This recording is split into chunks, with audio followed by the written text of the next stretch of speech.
So you've heard me mention the cognitive functions many times, but I've never done a video on them in isolation. This is often because the same function manifests differently in different types, but I wanted to start making a series of videos on them just so it's out there. A personality typing system is a model which tries to capture the variation and complexity of the human personality, which is basically impossible. When you have any kind of classification, especially in biology, it's rarely going to be perfectly exact. But despite that, it can still capture a huge amount of the spectrum we see. The same is true for personality types. As generalized descriptions or archetypes, they manage to encapsulate a huge amount of the variety that we see. They're also simply very useful to understand yourself, your strengths, your weaknesses, as well as being able to interact with others in a more empathetic and informed way. Within this model, we have the cognitive functions, which are simply terms which describe certain ways of thinking, approaching the world, making decisions. They also indicate your preferences and priorities that you will lean towards over the course of your life.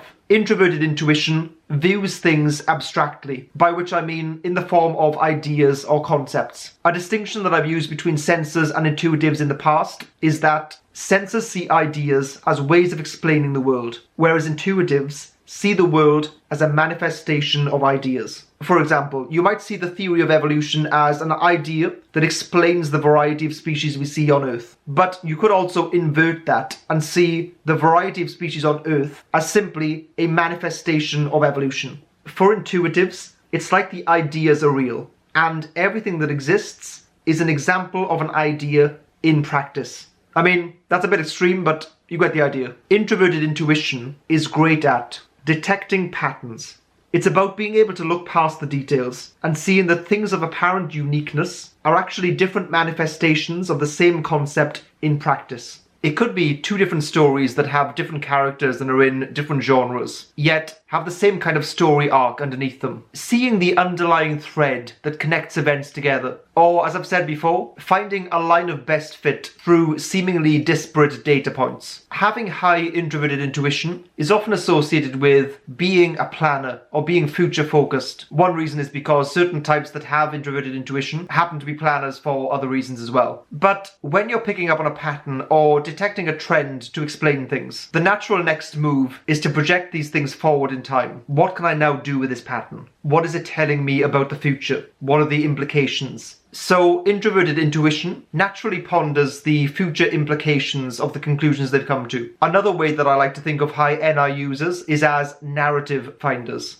It's like a detective looking at some crime scene, needing to tie the data together with the most logical narrative to explain what they see. There's a simplifying, narrowing down, and condensing quality of NI that's trying to synthesize and summarize information in the form of a principle or concept. Getting the essence of things is the essence of introverted intuition. Boiling something down to its core, stripping away the sensory details to see what underlies it. They're very good as a result at abstracting, which means seeing a concept in one area, detaching it from the specific circumstances, then applying it somewhere else. In practice, I have noticed that high NI users tend to use symbolism, metaphors, analogies, because they tend to think in ideas. It's often the way they talk as well. So I want to try an exercise. Don't worry, not a physical exercise. Based on what I've said, if you're a high NI user, this should be fairly straightforward for you. I want you to pick a book or a TV show or a movie, and I want you to write down one or more principles that you got from the show. Now, you could try and summarize the whole show if you think there's some kind of underlying message, or pick one idea out of many. An example could be